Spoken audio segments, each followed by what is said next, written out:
Greetings, welcome. Thank you all for coming today. My name is Jennifer Harris. I am the president of America's Hometown Laureates, Inc. We are a nonprofit organization that supports poetry events throughout the Plymouth community and beyond. We're actually trying to reach and take over the South Shore a little bit. We also foster our wonderful Plymouth Poet Laureate, Miriam O'Neill, who has just agreed to extend her laureateship for another 2 years. So we love working, we have fun working together. I'm very proud of her. Steve Trifletti, the town moderator, asked her to write an occasion poem for a town meeting, spring town meeting just recently. And she wrote to celebrate the 250th anniversary of the Revolution. And she actually went into the library archives and found town meeting minutes from 1775 and 1776, and took pieces from there and was inspired for the fact that they were concerned about the same things that we are now. Specifically, I think herring, that there would be herring for the future for people, as well as health and the well-being of the soldiers. So it was a wonderfully moving poem, and we're very proud of her for that. So I'd like to take a moment to acknowledge all our sponsors. First of all, we are here at this beautiful Mayflower Society House. Cheryl Soares and Christine Woods has worked with me to be allowed to use the Solarium. Someone did ask me when the house was built, and I believe it's 1754. The front area, four rooms, and then they added on, Willoughby, the architect, added on the back section. But today it's like winter outside, but it is a beautiful garden in the back. And so on a nicer, warmer day, come back and take a stroll, please. So we thank you for your generosity here. We also, we want to thank the Plymouth Foundation, who is one of our strongest supporters and helped create the Plymouth Poet Laureateship. The local scene, we have Emily and Oliver. They do the video recording, so afterwards we do send links and you can watch yourselves on YouTube, which is very wonderful. This is also sponsored by a Plymouth Cultural Council grant, so I had to do all the paperwork for that. You know, thank Jennifer for that. Did I sound like I was tired of doing paperwork? Sorry about that. And then ultimately, the title of today's event, which is called Tiny Poetry, is because our wonderful sponsor, Peter Brown, who owns Tiny & Sons, he is a great supporter of the arts all through Plymouth, all the way up to Pembroke and Marshfield. And so he's the inspiration of tiny poetry. That's why the last time we did haiku, this time we are encouraging French flavor, but no one is required to do that. So at this point, I think that I would like to turn the program over to our wonderful 5-piece brass band, the North River Brass Band. Take it away, Tim. Thank you, Jennifer. Yes, we are the North River Brass Quintet. We originated from the Southeastern Philharmonic Orchestra, the oldest continuing ongoing orchestra in the United States, which incorporated and kept playing since 1914. So we're going to begin our first song called La Morisque, and it's written by Tillman Sissato, and it was written in 1551, and it reflects the vibrant country dances of that time, of the Renaissance time. And it's full of rhythm and celebration, so enjoy as we play La Maurice. One, two.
Gustav Holst. And it's built upon a repeating bass line, as you'll hear from our tuba player, Karen. And it's a form of music that dates back to the Baroque era. But Holst, he uses that structure to gradually build something both noble and expressive. So enjoy as we play Chaconne by Gustav Holst.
And then our last song for this set is called Voluntary, the Prince of Denmark's March. And it's also famously known as Trumpet Voluntary. And it's written by a well-known composer in the Baroque era, Jeremiah Clark. And it features a well-known tune that you'll recognize, especially playing at weddings. Here we are with Voluntary, or Trumpet Voluntary. Okay.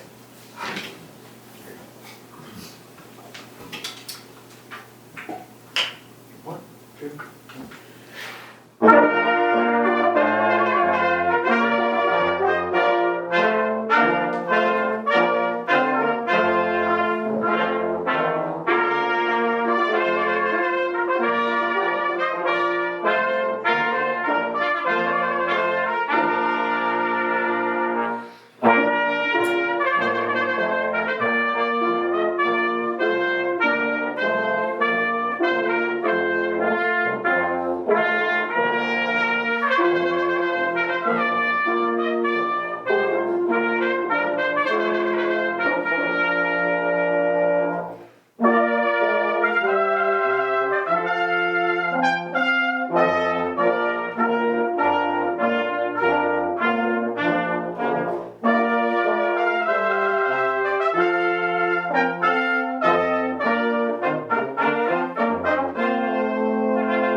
Thank you so much. This is Gillette. Yes, thank you. So now, I hope you're ready for our first poet, Joanna Zarkadis. If you would come up, please. Just be careful with wires. I'll go this way now. Okay.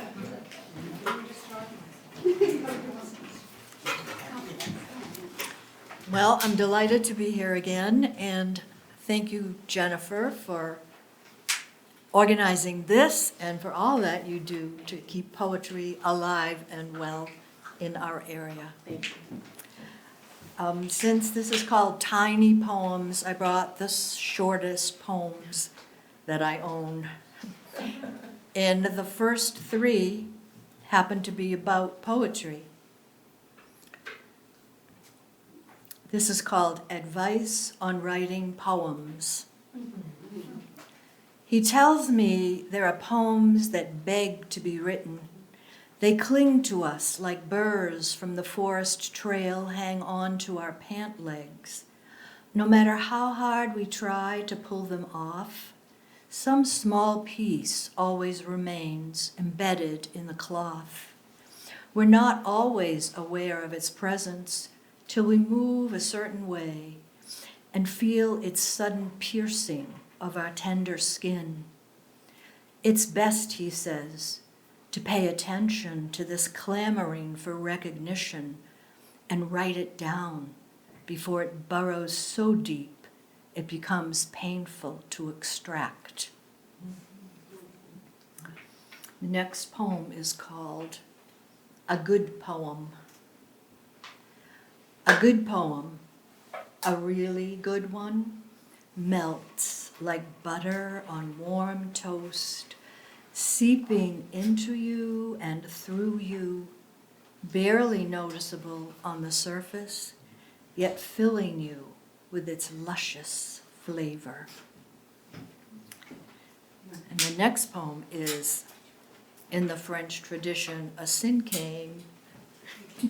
If you're not familiar what a cinquain is, it's a 5-line poem.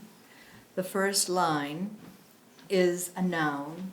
The second line is 2 adjectives. The third is 3 ing words. The fourth is a 4-word statement. And the fifth is a single noun, again, that relates to the first. Poetry, emotional, descriptive, inspiring, illuminating, thought-provoking. It can alter perspectives, expression. My next 2 poems have to do with the sea. This is called By the Sea. I sat watching the sea alone, soothed by the song she sang, inspired by her artwork on the sand. I stayed until she playfully caressed my toes 3 different times with her soft foam. I left, refreshed, at peace, ready for the dissonance and chaos far from her shores. This poem is called Shopping List. I'm going to the sea. Is there anything you need?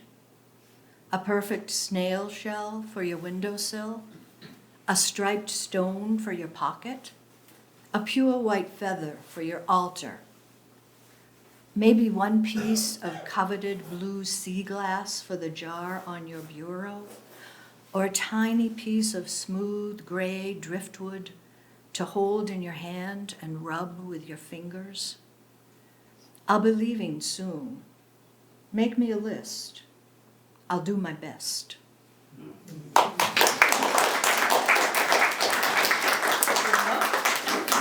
One more really tiny poem. Today is a poem waiting to be written. Who will answer the call? Thank you.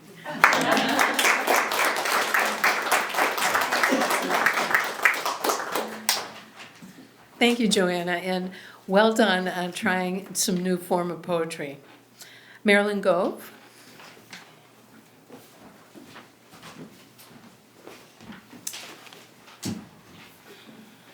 Good afternoon, good evening, everyone. I see faces familiar that actually live in the same area I live in, so hello, Sawyer's Reach. I do not have tiny poems. The rebel in me brought longer poems today, and a few years back, actually, Miriam O'Neill gave me an opportunity to write an ekphrastic poem. Do you know what an ekphrastic poem is? Yes, everybody does. No, okay. Well, most simply put, it's a poem that's written based on a piece of art. In modern terms, any piece of art. Traditional terms, visual art or paintings. And I fell in love with the genre. So I have 2 here today, and I tend to write them so that they can stand on their own. Because when you go to submit for publication, it gets a little bit convoluted. And there are all kinds of rules and regulations, and I prefer to sort of work around that. So this particular poem, which I titled The Gift of Rivers, is a reply to Jason Cheeseman Meyer's painting, The Courser Rivers. Very simple painting of a young androgynous person standing in the middle of a mountain with a spade, the river running by, and he's just simply digging. And it was something about the strength of his presence that propelled me. So I think the second thing I can say about it as well is that I believe that humanity and nature are not separate, that they support one another, and it does show up in this poem. The Gift of Rivers. Old river, you're a squatter by nature, nourished by pelting rains and glaciers melting. Your watery heart erodes the continental crust, carving gully and waterfall, source to mouth, reshaping the landscape. Old river, I climb the grassy hillside where you flow.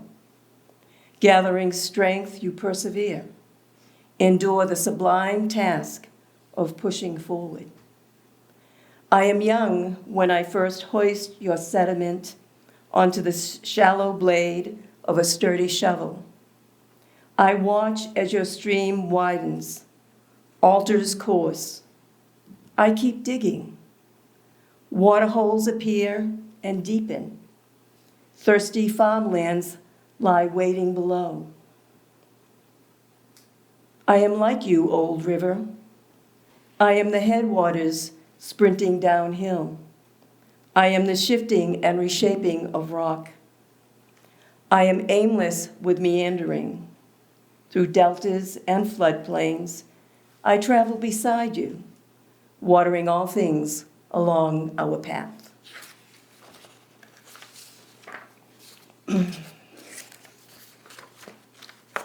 This second one is currently hanging at the Duxbury Museum and Art Complex, or is it Duxbury Art Complex and Museum? I don't know. All I know is I'm a complex person. Maybe you saw their little sticker. I took one of those. I thought it was cute. Anyhow, this was a really challenging poem for me to write. I have a twin. Most people don't know that. She's fraternal. And it's been a very difficult relationship. And Laurie Meta had painted, I'm not going to call it a portrait, but a painting of a woman simply sitting, her back to you, on a white couch, staring out a window. And she has a black ponytail.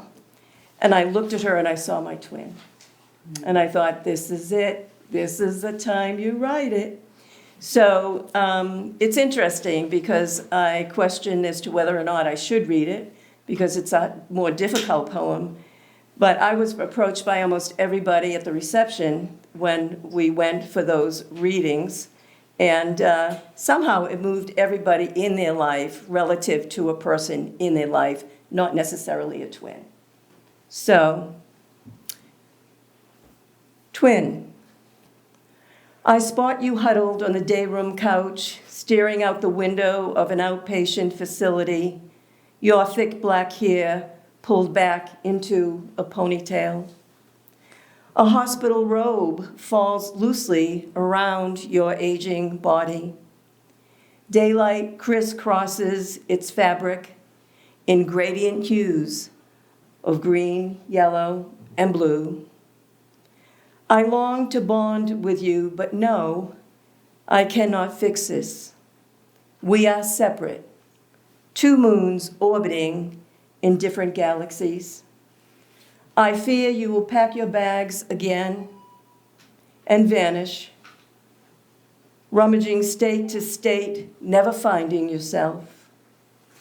My heart is marred by the razor's edge you inhabit, the bottomless quarry you throw yourself into like an abandoned penny. You recognize my reflection through the day room window. Rise and amble towards me, your fingers nervous, fidgeting. We do not hug, but your smile enchants, opens me. Remember when we were little, the prettiest of bathing beauties, sculpting sandcastles, eating Oreos, drinking pink lemonade, before the shroud of your mind's disorder trapped you in its tangled mess. That was our time. Memories salve, yesterday's sanctuary, our safe harbor. Thank you.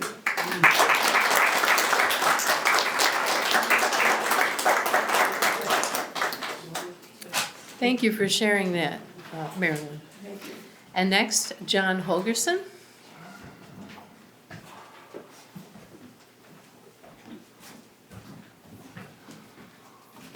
Good evening.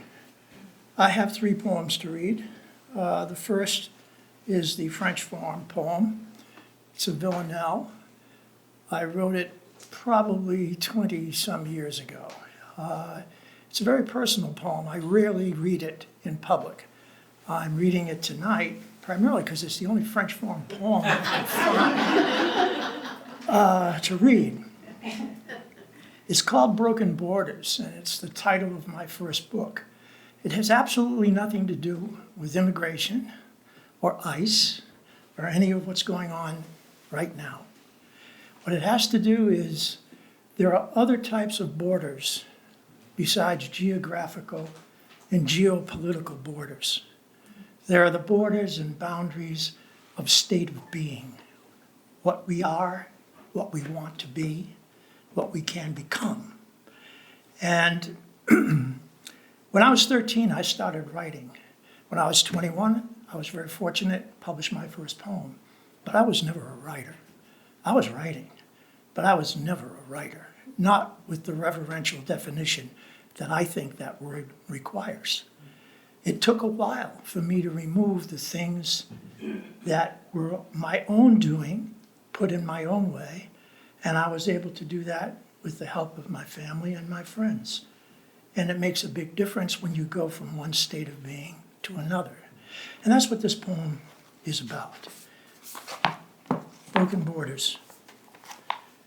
I've broken all the borders hindering my advance, scouting old horizons from a torn and yellowed chart, listening to the music, relearning how to dance.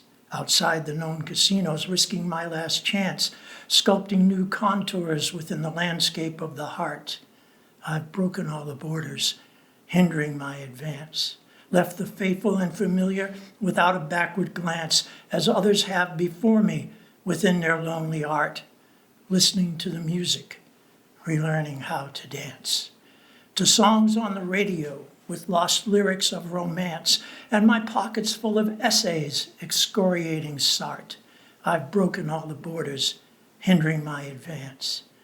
Dreams derived from written words, spoken to enhance tepid trances letters kept clandestine by Bogart, listening to the music, relearning how to dance. With time, a metered measure, the dancers take a stance. Hope draws redemption closer as the last song starts. I've broken all the borders, hindering my advance, listening to the music, relearning how to dance. The second poem has everything to do with immigration and what's going on today. In fact, I read it here last year for the first or second time. And in that intervening year, as of 3 weeks ago, it was published by an online literary magazine called Writers Resist. And they publish only poetry and prose that's written in opposition to the acidic autocracy that's coming out of Washington and eating away at the fabric of our democracy, slowly but surely. So this poem is called Warning, after a poem of the same name by the late Canadian poet Leonard Cohen. If your neighbor disappears, oh, if your neighbor disappears, The Hispanic man from Venezuela who helped you paint your house, or the young woman who babysat your children while dressed proudly in that rainbow-colored blouse. If your neighbor disappears, oh, if your neighbor disappears, don't ask what happened to the multi-tatted black man who lived on your block, or the foreign college student with whom you like to talk. Beware of the men wearing balaclavas who cruise our streets each day. They have plans you can't ignore, or else they'll come a-tapping, rapping, pounding on your door. When your neighbor disappears, oh, when your neighbor disappears. So the last poem I want to read is a poem I wrote when I was 60 years old. And for those of you who are approaching 60, who are 60, or who once were 60, you all know one thing, like I do. At 60, you are not old.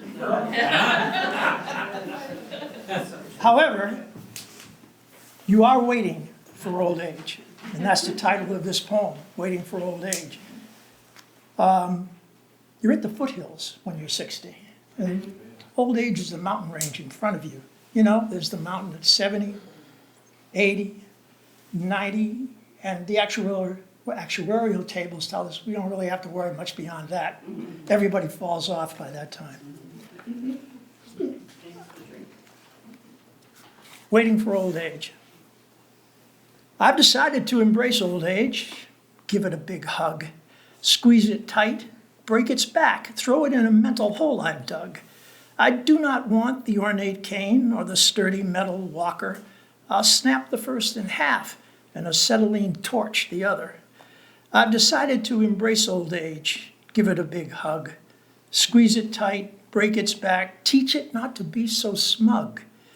Maybe I'll hold its hand and lead it to the oven, push it in, hype the heat, so impulsiveness may govern in the garden of my youth's desires, enabling them to grow, to fan their flames, fuel their fires, to illuminate the last rainbow. Thank you.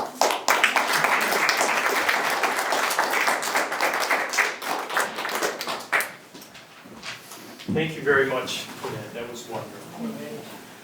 Our next song is called The Prayer. And The Prayer is made famous by Celine Dion and Andrea Bocelli, good Italian name. And it was originally written for film, but it has since then it's become a modern standard, you know, expressing hope, guidance, and peace, much like what he wrote about. Hopefully we can have that.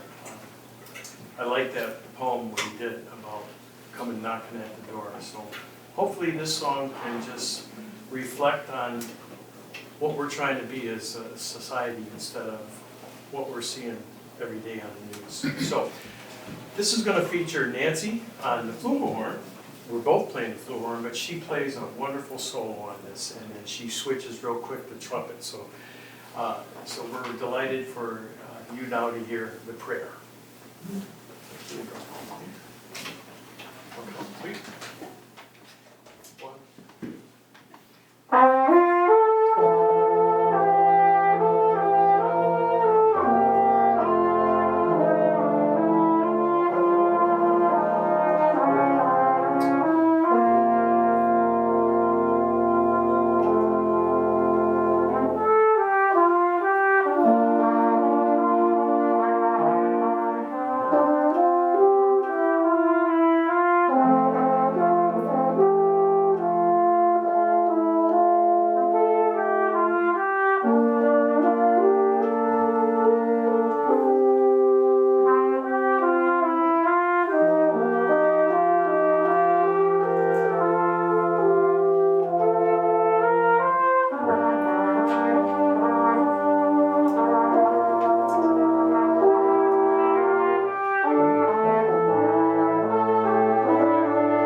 This one is a really neat song, and when we got our invitation to play, we said, well, yes, Jennifer, it's a kind of like French, not all, everything has to be French. So we were looking in our repertoire, and we found one that happened to be written by a French composer. But when we played it, we said, well, you know, we're not gonna tell really what the history of this is, because it's called the Poems. But you know what?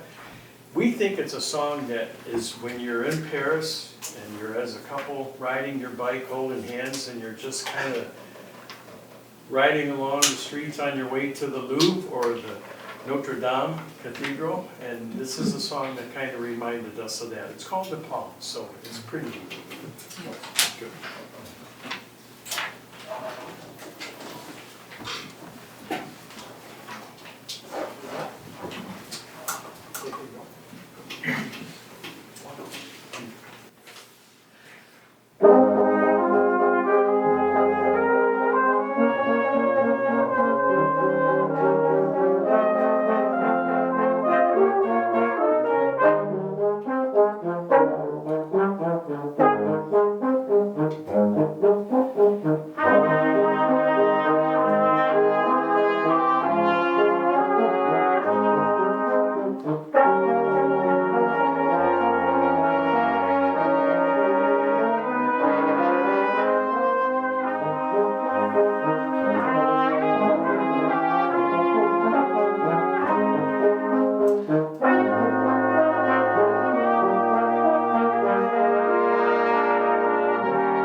Next song is called Pavane.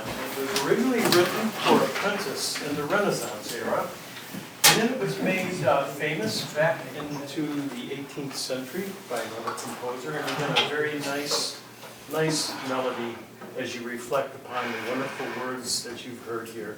Just listen to the wonderful music, again featuring Nancy on the flugelhorn, and as we play Pavane.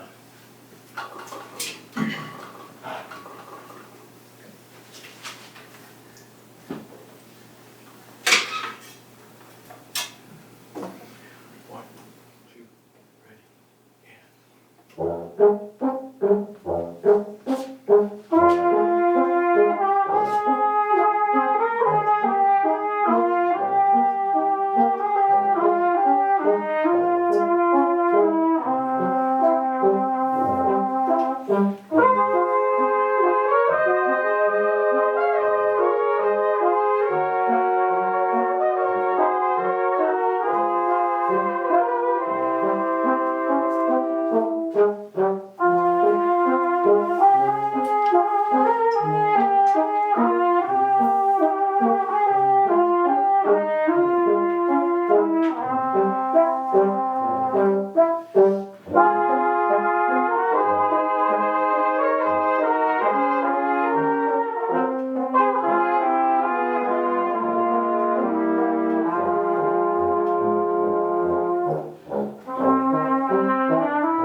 down. You're blocking some faces.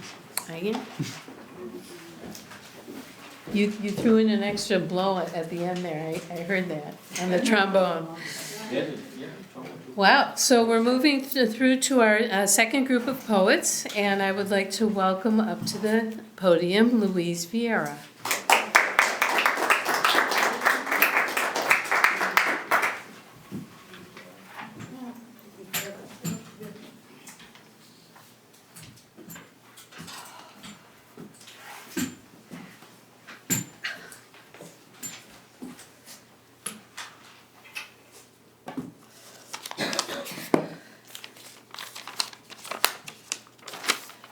I have a trio that is the first one and probably the last one ever going to write, because I really don't know what I'm doing.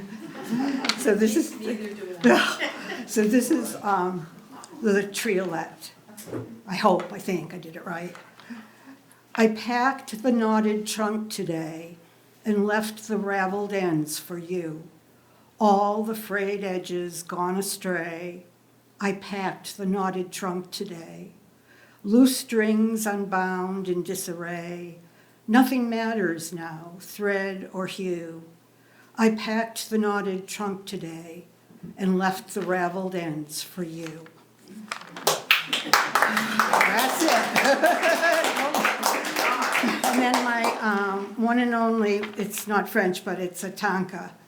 As I said, I'm just so terrible at stuff like this, but here's the tanka.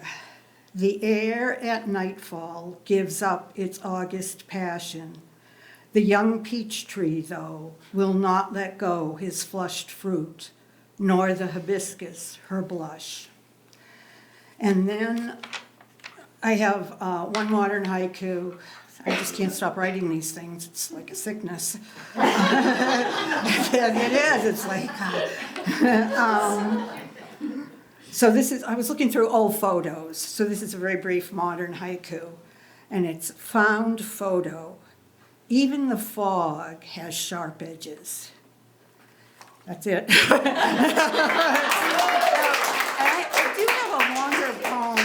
I do have a longer poem that Miriam actually read, but I kind of would like to read it because it's these times are so terrible, and I did, if you don't mind, I hate reading off my phone, but that's the way it goes. It's called Rules of Engagement. When you enter a holy place, remove your hat. When you enter a holy place, cover your head. If someone extends their hand, shake it. What they are saying is, I come in peace. When someone hands you a baby, kiss its forehead before you hand it back. In that way, you have left your mark to pass on. This goes for wiping the tears of strangers, as salt erodes skin as well as stone. When you enter a house, close the door, or the tea will cool before you have poured a cup and prayed. When you step upon a stage, do not shout, lean in and whisper so your words will be heard. Hold hands without gloves, breathe without masks, share the common air. I could go on. In your pocket, always have a bone for a hungry dog. It is night. I write in darkness. Excuse the misspellings. You get the gist. I could go on. There is so much more. Sharp salutes, polished boots, brass buttons, silver badges, velvet ribbons, tendrils, yellow grass, mud, and all the tiny hands holding tin cups.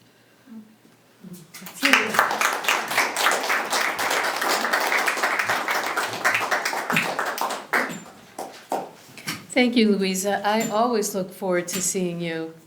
So, I do. But you'll show up, so thank you. And next we have, Stephen Anderson.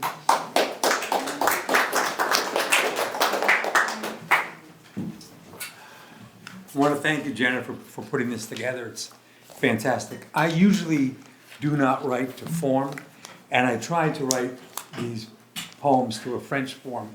I'm not certain some of the subject matters were ever covered in French, but I'll give it a shot. I think the first poem is a Kyrielle, is that right? I asked her, she's. Oh, the trio. Carol, whatever. But well, we'll see. Maybe it is, maybe it isn't. I was thinking about being grateful and who I should be thankful for. And one of our sponsors is called Tiny and Sons, but the business is also called Tiny's Auto Glass. And so this poem is called, And Now a Word for Our Sponsor. Just tool my ride through downtown. Sweet thing, she's never let me down. Recent accident, highway crash, brought car to Tiny's Auto Glass. Driving west into the sunset, no more blinding light do I get. Easy slide to left lane to pass, brought car to Tiny's Auto Glass. Thunderstorms, serious downpour, streaking windshield wipers no more. Can keep my foot off brake on gas, brought car to Tiny's Auto Glass. Wife said that old Honda looks good, still a spark under the aged hood. Afternoon romantic repass, brought car to Tiny's Auto Glass. Thank you. Now this poem, this is a triolet, I think, and I was thinking about French culture and how magnificent it is. And then I was thinking, what do we have here in Boston? Well, we have things that are as important and as vital as French culture. We may not recognize them. So the title of this poem is 17 Octobre 2004. 2004. If you don't speak French, or if you do, that's October 17th, 2004. So here goes. Dave Roberts stole second base. Yankee Rivera didn't care. Just one more batter to face. Dave Roberts stole second base. At plate, Bill Miller did brace. Mighty single answer to our prayer. Dave Roberts stole second base. Yankee Rivera didn't care. And this is a quatrain, I think. When I was a kid, my parents had a summer house in Fairhaven, and it was on a salt marsh. It was really on a salt marsh. The tide rose in front of the house, and the tide rose behind the house. And the previous owner, to keep the house floating away in hurricanes, had built it up on a series of cement pillars. So it was the highest structure on the salt marsh, and it was probably higher than even the trees. And it was probably the highest structure for about 500 or 600 feet. And when we had thunderstorms, my dad would engage in this behavior that it took me years to figure out what he was doing. So this poem is called The Cottage. The cottage's worn, aged roof leaks. Thunderstorm approaches from south. Sonic booms follow lightning streaks. Kids pull their covers to mouth. Tallest building on green salt marsh. The cottage's worn, aged roof leaks. No lightning rod, dangerous, harsh. Dad opens bedroom doors, quick peeks. Windows weights bang and channels creak. Cotton bedroom curtains fly thrash. The cottage's worn edged roof leaks. Father comforts about next flash. Inspects entire house throughout. Soft, certain, sure, secure, he speaks. Tries to assure, but full of doubt. The cottage's worn, aged roof leaks. And it took me to become a father to realize that my dad was frightened of lightning, and by telling us not to be frightened of lightning, he was reassuring himself.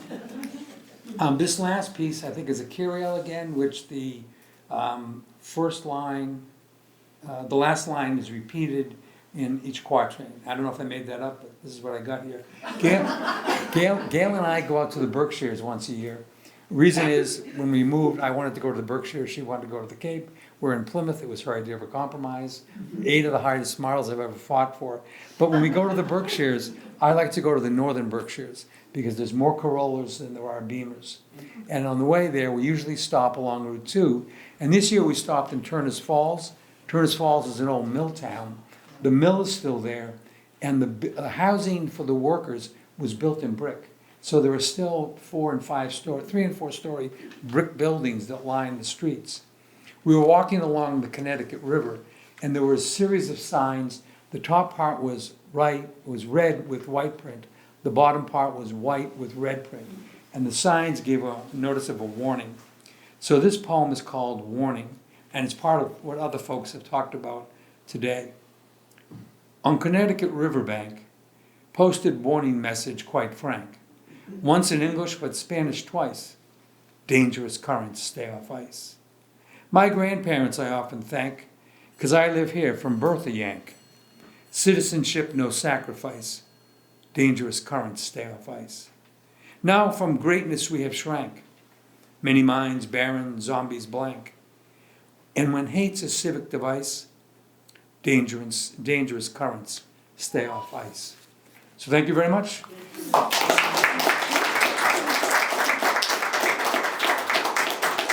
Kudos, Stephen, for trying 3 different French format, and I know Peter Brown is going to want a copy of your poem about him, Tiny and Sons. So please, he'll probably use that as a radio ad. So, I mean, seriously, he'll love it. Thank you. Yeah, we love Peter, so thank you for, yeah, he's wonderful, so thank you.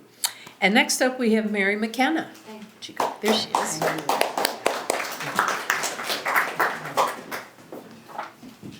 What a beautiful venue, what an opportunity. It's intimate and it's delightful, and thank you for letting us be here. The music, I really want to get up and dance, but that country dance, but I didn't want to make the scene.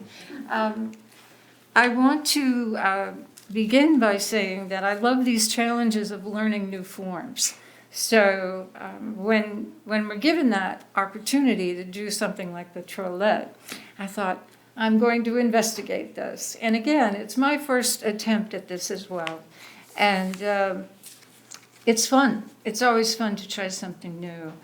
And also, Happy Earth Day, I really wanted to say that because a lot of my poems are connected to nature, spirituality, appreciation of the earth. And I spent a lot of time today saying Happy Earth Day to everyone. And a lot of people have forgotten, or maybe I remember because it started the year I graduated from high school, which was quite some time ago.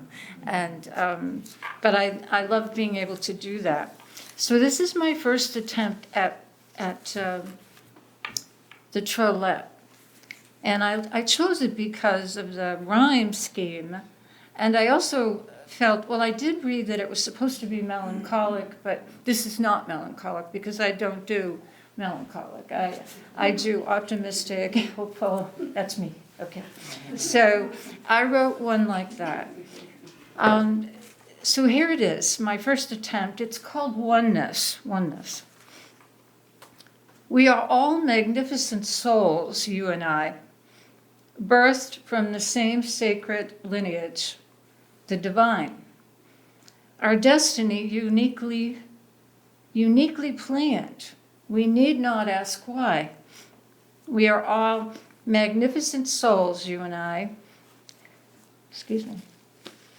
whose journey may take us to distant land or sea or sky. Your destiny may be different, but no less important than mine. We are all magnificent souls, you and I, birthed from the same sacred lineage, the divine. So I wanted to read other poems. At home I have so many choices, but this is the chapter that is about poems about creation. And I thought that would be appropriate on Earth Day. So I have 3 that might work here for that. Oh, and I wanted to add a quote. I sometimes am inspired by quotes, and this one came to me today very serendipitously. If I had my life to live over again, I would have made a rule to read some poetry and listen to some music at least once a week. The great lover of all species wrote that, Charles Darwin. Charles Darwin indicated that if he had the time, he might do this. And I know that most of us are immersed in all this, which is wonderful. This one's called In Praise of Creation. The earth, the sky, the planets, the birds, the beasts, the trees, the rivers, the lakes, the seas. The souls of humanity, the souls of these, breathe as one, as we have begun to understand the mystery and magnificence of all creation. Who engineered all this intelligent beauty? What is my role now that I am part of the whole? Be still and know, says the wind. This came from, I have 5 beautiful windows facing east in my house. And when I have my morning coffee, I often walk the length of the house and look out these windows. And I can see so much because the house itself is on a little knoll. And so I can see up a lot, so I look out and up. And this one came to me as just a sweet moment. It's called a sweet moment. Not 1, not 2, but 3, magnificent and free in flight, soaring in a sea sky of brilliant white, the osprey gifting me a dance of delight. And I see this a lot. I am so blessed to be where I live. And I think we all know that. We're blessed to live here and be able to just look up. And now that I'm retired, I get a chance to look up more and more, and I'm enjoying it so much, just looking up, not out or not at, but up. And it makes a difference. And not about that movie. I'm not talking about that movie. Did you see the movie called Don't Look Up? Oh, Google it. Don't Look Up. Meryl Streep is the president of the United States. Oh, and Leonardo DiCaprio's in it. You've got to all check it out. It is the funniest movie you'll ever want to see. Don't Look Up. Okay, so this final poem is, the date on this one, I wrote this in 2018. I date everything. February 26th. And I read it in the library when we used to meet in the library. Okay, here it is. They were both extraordinarily beautiful, unlike anything I had ever seen. One was my fall-winter love, the other my spring-summer fling. They each had their own unique beauty. They were both magnificent in their solitude. The Norwegian maple was much older than the weeping willow. They moved to their own cadence and rhythm. The maple, like a soldier, fighting to protect its homeland. The willow, like a peacemaker negotiating to find consensus with the wind.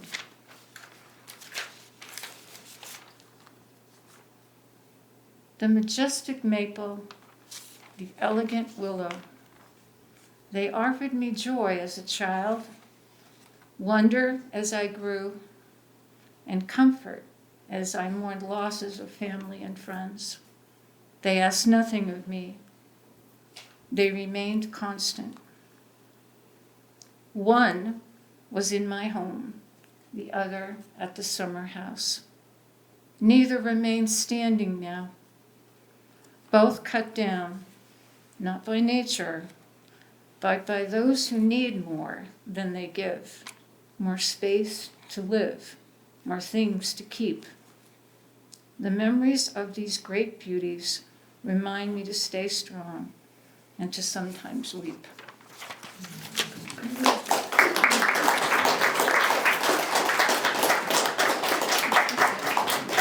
You folks are knocking it out of the park today, I would say, to use a baseball reference. Go Cavs. And for our final trio? We are going to take the first song out, when I can read my title clear. It's a nice song, but we want to move on to the last two that we have. And it's written, the Andante Maestoso from Jupiter is a great piece that was written by Gustav Holst in World War I time. And it was a wonderful composition. And you'll know that it has since been obtained by the Christian faith writing a great hymn called When I Can Read My Title Clear. I'm sorry, I Vow Thee to My Country. Excuse me. So here we go with Andante Maestoso from Jupiter. Okay. You too.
The next song is The Fugue, and this one is real special for us because it happens to be arranged by Mr. Rob Needs, our French horn player.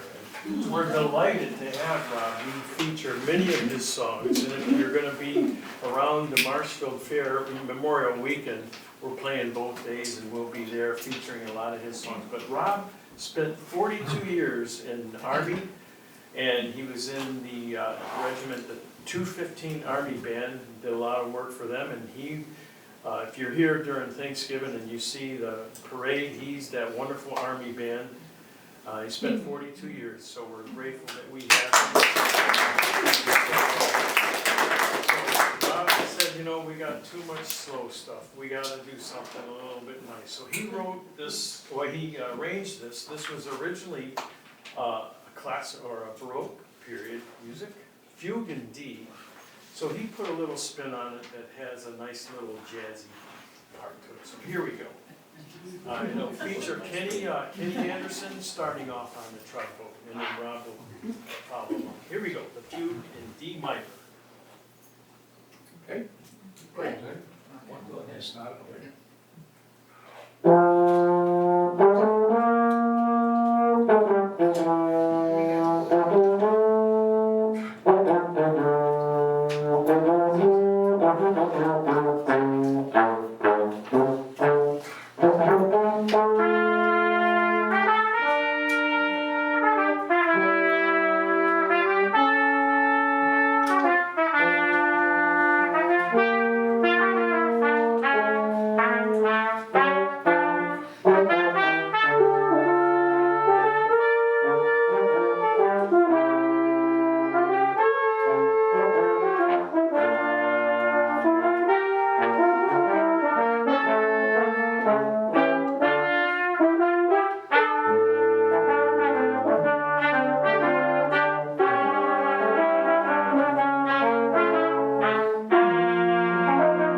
Wonderful, thank you.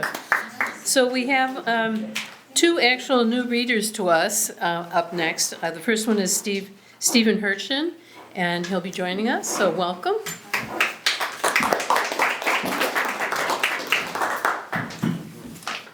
I've been writing haikus for many years.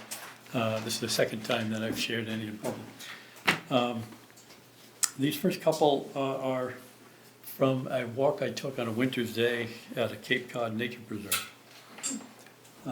Half moon hovering, swans in a half frozen pond, wind chilling my face. A lone swan sits still, frozen with its reflection beneath a half moon. This one is just a little odd. We can't part with them, clothes that live in our closet, seen but never worn. This one is, I've done a fair amount of traveling. This was once when I was in China. A lonely peacock cries out searching for a mate, but gets no reply. The next few, I've done a number of trips to India, and these are kind of inspired from that. Enter India, surrender to her fully. Your soul is consumed.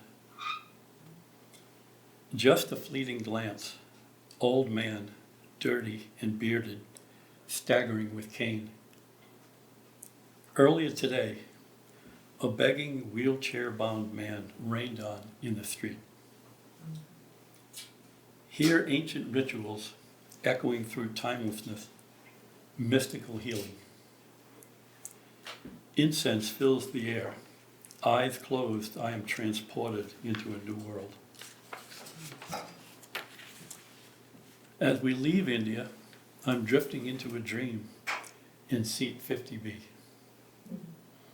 I lived for 4 years in Germany, and I often ran across a woman sitting outside a bank on the sidewalk, an old woman. She was begging with a cup.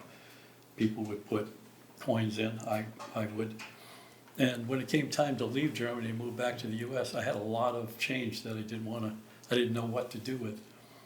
And I put it into a big Ziploc bag and brought it to her. And the next few are the result of that. She sits in the cold near the bank holding her cup in need of some help. Her eyes brighten up. She kisses my hand and says, "Danke, alles gut." I should have done more. I should be kissing her hand. I should have done more. I spent some time in the Mojave Desert last year, and these are kind of from that. Only sand and sky. Mother Nature simplified here in the desert. Go to the desert. Leave all possessions behind. Taste the freedom.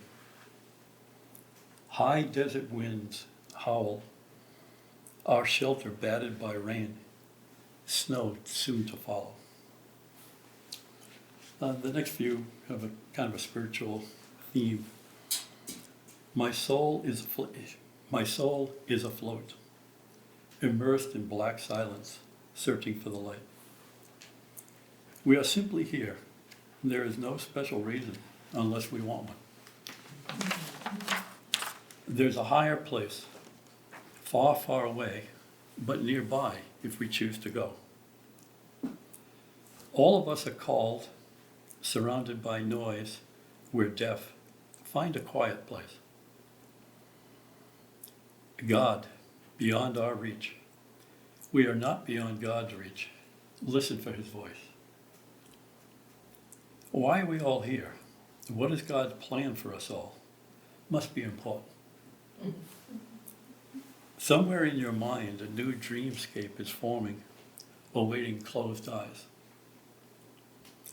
Where do my thoughts go when I no longer need them? Where do they come from? Making a cocktail, is it really an art form? Who am I to say? And these last few, I suffered a personal loss earlier in the year, and these are related to that. Feels like punishment, but that's not who God is. I know not his ways.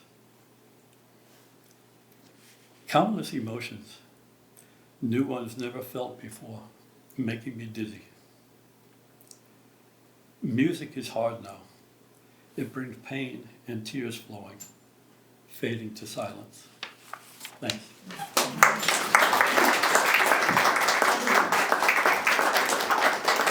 Thank you, Stephen. I hope we hear more from you in the future. And now we have Rayanne Johnson. Please come up.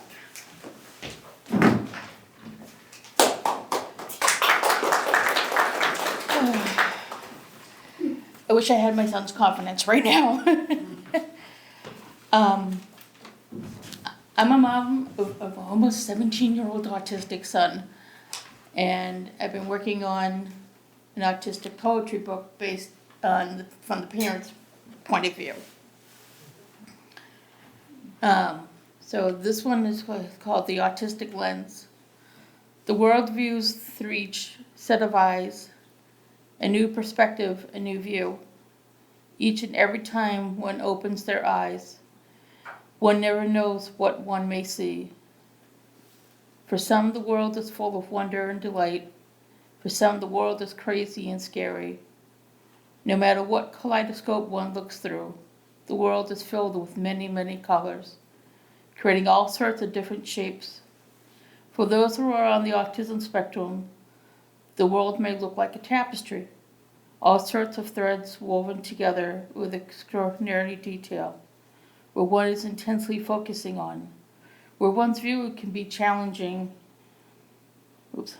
and amazing. An autistic person can see every single detail, all the patterns and complexities within the tapestry. Someone else may have overlooked.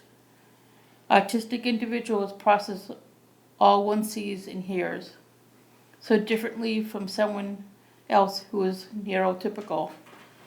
One might think autistic persons just stare, where they might be observing all around themselves, their environment. Just some persons on the spectrum looking at someone directly, so intense and uncomfortable it can be, results in a sensory overload, particularly where the surroundings are crowded and visually overwhelming. Looking, seeing what is in front of us, always will be different whether one is autistic or not. Let me know when I can stop because I get a few. There's another one, autism and social understanding. Navigating the social world can be tough for just about any one of us. Imagine if one has trouble communicating one's thoughts, one's ideas, whatever one wanted to say, whatever one needed to say. Understanding a body language, understanding sarcasm, understanding when someone is nice, understanding unfair circumstances. All and most of us just want friends. Someone with the same likes as you, someone with the same dislikes as you. A common interest between each other. Each one of us can be overly excited just about anything and everything. Autism is now part of this mixture. It can blind any person on the autism spectrum. For autism is in one's nervous system. For when an autistic person is excited, that excitement may be bouncing off the walls. That excitement, such happiness, blocks out the need of another person's personal space. Once one is taught the tools and skills, an autistic person can respect one's personal space. Just please be patient and kind. Just like anything else in life, everything needs a little bit of patience. One more. Now this one I wrote, my son has been my best teacher ever, whether he's autistic or not. So it's titled The Autistic Teacher. As each day passes, as each day goes by, slowly and surely one person, one teenager, one who is autistic, shows the world compassion, shows the world empathy, even if there may be a few who may show the opposite. For he is true to oneself, always will be. For one is a teenager right now, for a few more years at least. One is no longer a child, yet not quite an adult. For these one's feels can be the toughest years one may face. Years before, there were challenges and struggles. Some of us may have taken for granted. For he has overcome, has conquered each of his challenges and struggles from his past. One's autistic son has and always will be the best teacher one has had, one will always be. As a parent teaches him, he has taught me as well, some of which no one else could. There are no words which one can describe. One just has to stop, watch, and listen to this autistic person, to one's autistic son, for his parents will always be proud of.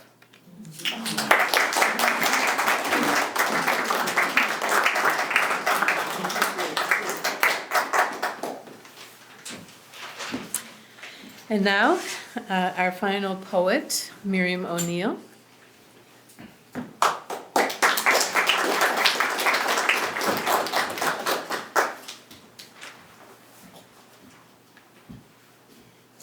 Thank you, everybody. So many wonderful poems, and we've been all over the world and all over our interior lives, and we had short forms, and I think Peter Brown's going to be really happy about that poem. If you have never done it, I highly recommend that even if you don't need glass, that you call Tiny's Auto Glass. And no, I'm serious, and listen to the voice record, like call off business hours. He does a fabulous job. He's a born performer. It's poetry, isn't it, Mary? Okay.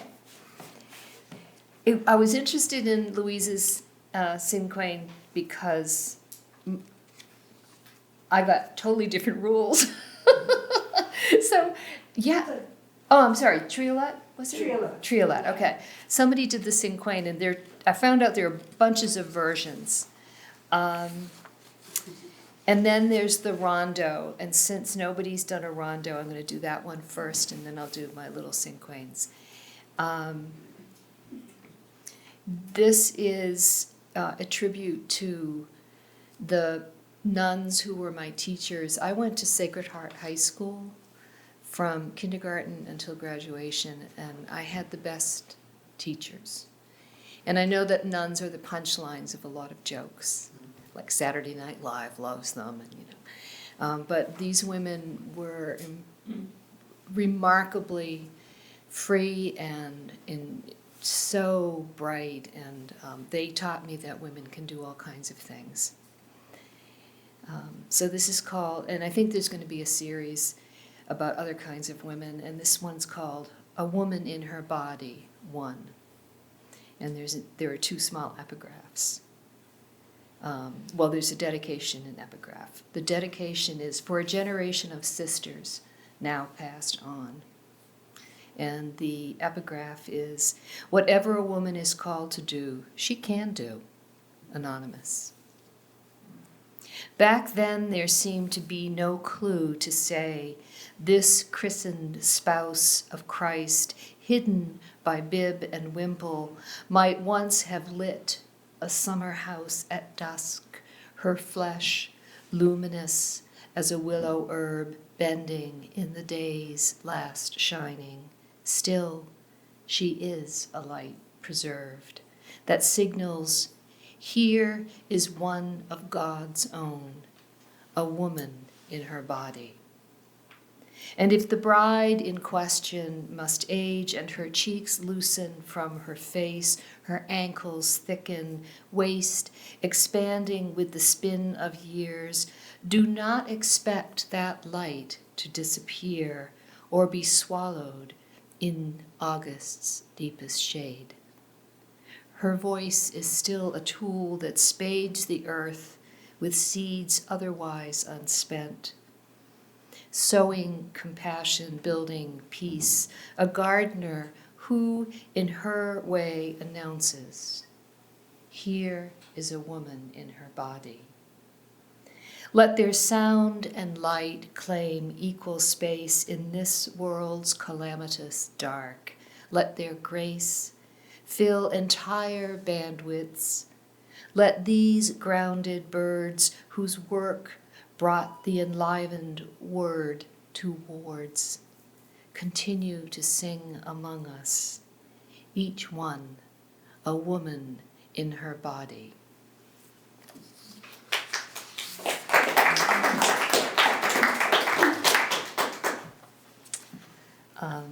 So that was the rondo, and now the little cinquains. And I found 2 different rules for cinquains, and I think I was saying it to Steve earlier.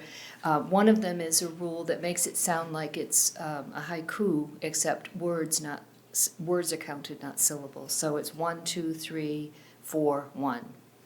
And I have 2 of those, and then some British forms of cinquains. Okay, 1.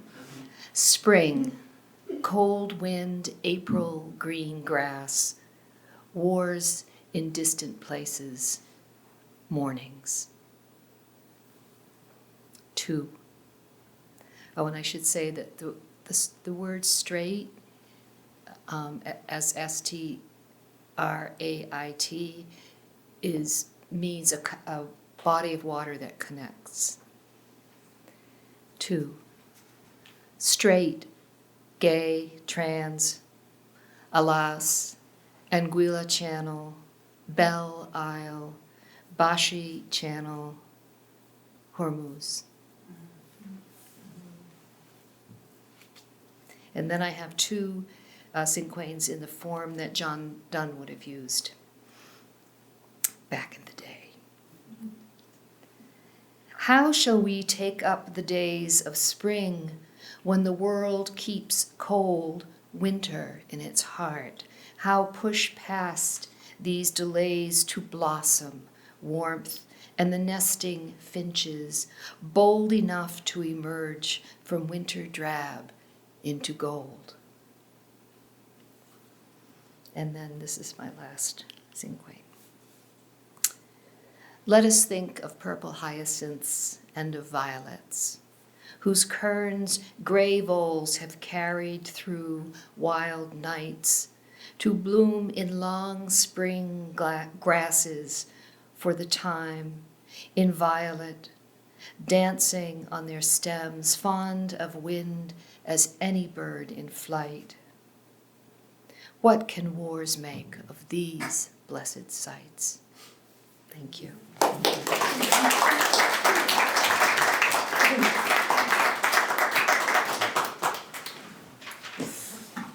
Before we have our final piece, which I'm very much looking forward to, I just wanted to make 2 announcements. Upcoming poetry from the America's Hometown Laureates. We have a fabulous duo of harpists who will be playing at the Plymouth Public Library. They, Anya Minogue and also Rosie Kane, have never performed together. They will do an Irish poetry reading and the Arc of History with harpists. So that is actually next Tuesday at 2 p.m. Autofelo Meeting Room. You can grab a flyer if you like. And additionally, I have added with the Uva Wine Bar, we're going to have an open mic. It's going to be on Tuesday, May 27th. I think it's 5, it could be 6 p.m., but we won't be recording it this time. There was a special request. So it'll be a little bit more free-flowing, and we hope to see you. You'll hear more about it. And now, take it away. Thank you so much for letting us be here. This is our 2nd time. It's been the last 2 years, so we are so thankful for your time and for your patience. I know sometimes we get a little loud, and I didn't see anyone block their ears, so that's so. But we are going to finish with a great song. One of the great composers, George Gershwin, wrote An American in Paris in the 1920s, and you'll hear the music as it reflects the themes of what life is like in Paris. Everything from the horns and the confusion of going around the Arc of Triumph and that. But it's a really neat song on how he composed it about his experience in Paris. And so enjoy as we play An American in Paris.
Thank you all, and we'll see you next time. We have some more poetry going on. Thank you. Well, everyone's leaving, can we play that last one? Sure, All right. but everyone has to leave, everyone has to leave. Oh, this is, School Duke Ellington. Oh, that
That's great.